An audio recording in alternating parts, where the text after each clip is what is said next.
जय हिंद दोस्तों, नमस्कार। कैसे हैं आप सब लोग? उम्मीद है सभी बहुत अच्छे हैं, खुश हैं, शानदार हैं, लाजवाब, ज़बरदस्त हैं। क्योंकि डिफेंस में परमानेंट रूप से भर्ती होने का मौका, डिफेंस में स्थायी रूप से, परमानेंट रूप से भारत माता की सेवा करने का मौका आप सभी को जो मिला है। और खैर ये मौका तो हर साल आता था, लेकिन इस बार इस मौके की खास बात है कि इसमें वैकेंसीज दोगुनी हैं। और दोगुनी का मतलब ये है, और दोगुनी का मतलब देखिए ये है, मैं ना आपको जो अभी एक तुलना बताऊंगा उसे सुनकर आपको मजा आ जाएगा। दोगुनी का मतलब ऐसा है कि आपका जो फेवरेट एग्जाम होता है, जहां तक मैं मानता हूं कि जो भी साथी 12th क्लास से पीसीएम करते हैं, पीसीएम से पास कर रहे हैं 12th क्लास को, उनका फेवरेट एग्जाम है एयरफोर्स एक्स ग्रुप। और एयरफोर्स एक्स ग्रुप में जितनी वैकेंसीज आती हैं उसको टक्कर देने वाली वैकेंसीज हैं ये डिफेंस में परमानेंट रूप से। अभी मैं आपको सारी चीजें डिटेल में बताऊंगा। तो कल मैंने नोटिफिकेशन की वीडियो लेकर आया, उसमें मैंने आपके कुछ सुझाव मांगे। उन सुझावों को आपने दिया कमेंट सेक्शन में, आपकी क्या ज़रूरतें हैं वो भी तमाम आपने बताई। लेकिन उसके साथ ही बहुत सारे आपके डाउट्स भी हैं, उन डाउट्स को तमाम क्लियर करूंगा। और कुछ इसमें ऐसी जानकारी आपको वीडियो में मिलेंगी जो आपको ये मतलब एक कॉन्फिडेंस दिलाएंगी कि क्यों हमें इस भर्ती की तैयारी करनी चाहिए, या क्या मेरा सिलेक्शन इसमें हो सकता है, मुझे कितनी और तैयारी करनी चाहिए। और उसके अलावा इस वीडियो का उद्देश्य केवल ये नहीं है कि आप एक बैच खरीदें। अभी मैं आपको बताऊंगा कि किनको बैच लेना है, किनको नहीं लेना है, और ये बैच किस किस को फ्री में भी मिलेगा।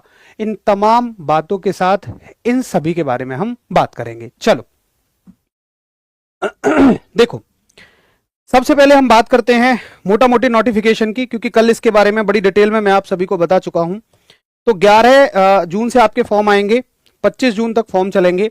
कल सुबह 10 बजे आप सभी के लिए एक वीडियो आएगी जिसमें मैं आपको फॉर्म फिलिंग के बारे में बता रहा हूँ डिटेल्ड में कि कैसे इसके आपको फॉर्म फिल करने हैं। 9:30-10 के आसपास वीडियो लेकर आ जाएंगे। फॉर्म भरने में बड़े साथियों को दिक्कत आ रही है, उन सारी दिक्कतों का समाधान करते हुए, वैकेंसी केवल बॉयज के लिए है, डिटेल में मैंने आपको कल बता दी है। आज शॉर्ट में आपको चीजें मैं बताता हुआ चलूंगा। 3 पोस्ट के लिए भर्ती है, जीडी के लिए है, डीबी के लिए है, यांत्रिक के लिए है। जीडी के लिए 12वीं पास होने चाहिए मैथ और फिजिक्स से, डीबी के लिए आप सभी 10th पास होने चाहिए, यांत्रिक के लिए आपके पास टेक्निकल डिप्लोमा होना चाहिए इन सारी ट्रेड्स में। ये सारी चीजें मैं आपको कल बता चुका हूं। 2 इनटेक के लिए वैकेंसी है, जीडी हो या डीबी, आपकी उम्र सीमा 1 अगस्त 2004 से 1 अगस्त 2008 होनी चाहिए।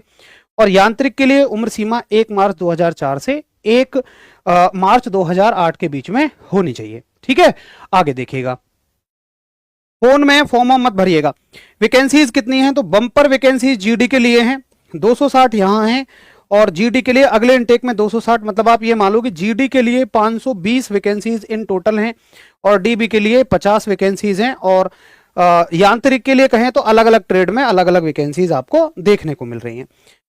सिलेक्शन का प्रोसीजर क्या होगा? सबसे पहले आपका रिटन एग्जामिनेशन होगा, उससे पहले हल्की सी डॉक्यूमेंट चेक होते हैं। रिटन एग्जामिनेशन में 2 सेक्शन आपके आते हैं, उसके बारे में मैं आपको डिटेल में बताऊंगा कि क्या सिलेबस रहता है, क्या सारी चीजें होती हैं। ठीक है, चलो यहीं पे जिक्र कर लेते हैं। देखिए, जो जीडी वाले साथी हैं उनको 2 सेक्शन देने हैं, सेक्शन 1 और सेक्शन 2। वहीं जो डीबी वाले साथी हैं उनको केवल 1 सेक्शन देना है। कौन कौन से वो सेक्शन है, क्या उन सेक्शंस में आता है, अभी फटाफट से इस वीडियो में आप ये देख लीजिएगा। तो देखिए, ये वो सेक्शंस है। सेक्शन 1 जो कि जीडी और डीबी दोनों साथियों को देना है। सेक्शन 1 जीडी प्लस डीबी दोनों साथियों को देना है। इसमें आपको मिलेगी साइंस देखने को। देखिए, साइंस है इसमें, ये आप साइंस पे नजर मारिए, बिल्कुल बेसिक साइंस है, 10th क्लास की साइंस है। ये फिजिक्स है, ये फिजिक्स है, ये फिजिक्स है, और आपकी थोड़ी सी यहां पे बस ये केमिस्ट्री है। तो साइंस जो है इसमें आपके 10 क्वेश्चन रहेंगे, 10 ही क्वेश्चन रहेंगे, 10 ही नंबर रहेंगे। उसके अलावा मैथ्स है, आपका सिंपल वाला मैथ्स है जिसमें आपके पॉलिनोमियल हैं, 10th क्लास लेवल का मैथ्स है, लीनियर इक्वेशन है, मेंसुरेशन वाला पार्ट हो जाएगा, इंटरेस्ट, प्रॉफिट लॉस, परसेंटेज, ये तमाम चीजें हो जाएंगी। लेकिन मैथ्स के आपको 20 क्वेश्चन देखने को मिलेंगे।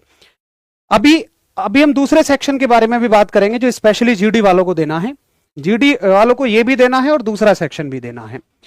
उसके अलावा इंग्लिश में आप देखिए, पैसेज, प्रपोजिशन, ये आपका पूरा का पूरा सिलेबस है। डायरेक्ट इनडायरेक्ट हैं, वर्ब्स हैं, टेंस हैं, डिफिकल्ट वर्ड्स हैं, एडजेक्टिव, कंपाउंड प्रपोजिशंस हैं, यूज ऑफ द प्रोनाउन है।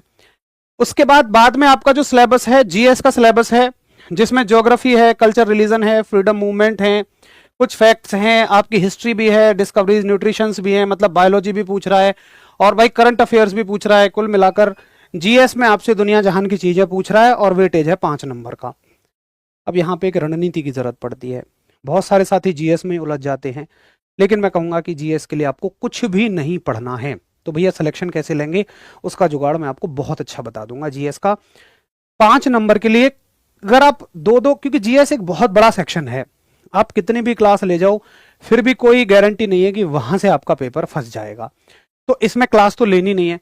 उसके अलावा आपकी बची रीजनिंग, छोटा सा सिलेबस है और अच्छा खासा वेटेज है, 10 नंबर की आपकी रीजनिंग आ जाती है। ठीक है, तो ये तो हो गया वो सेक्शन जो जीडी भी दोनों वाले साथियों को देना है। अब आते हैं स्पेशली जो सेक्शन हमारा जीडी वाले साथियों को देना है, और वो सेक्शन है आपका 12वीं क्लास के फिजिक्स और मैथ्स। देख लीजिए 11वीं और 12वीं क्लास का पूरा फिजिक्स का सिलेबस है, ये आप नजर मारिए एक बार, जैसा कि एयरफोर्स एक्स ग्रुप का होता है।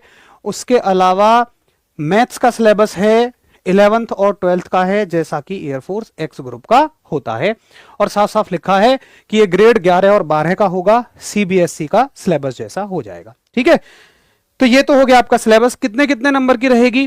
25 नंबर की फिजिक्स आती है, 25 नंबर की आपकी मैथ्स आती है, यानी कि 50 नंबर का ये सेक्शन आपका रहता है। तो जीडी वालों को टोटल 110 नंबर का पेपर देना है, और डीबी वाले साथियों को केवल पेपर देना है 60 नंबर का। ठीक है, चलो, तो ये तो हो गया सिलेबस के बारे में।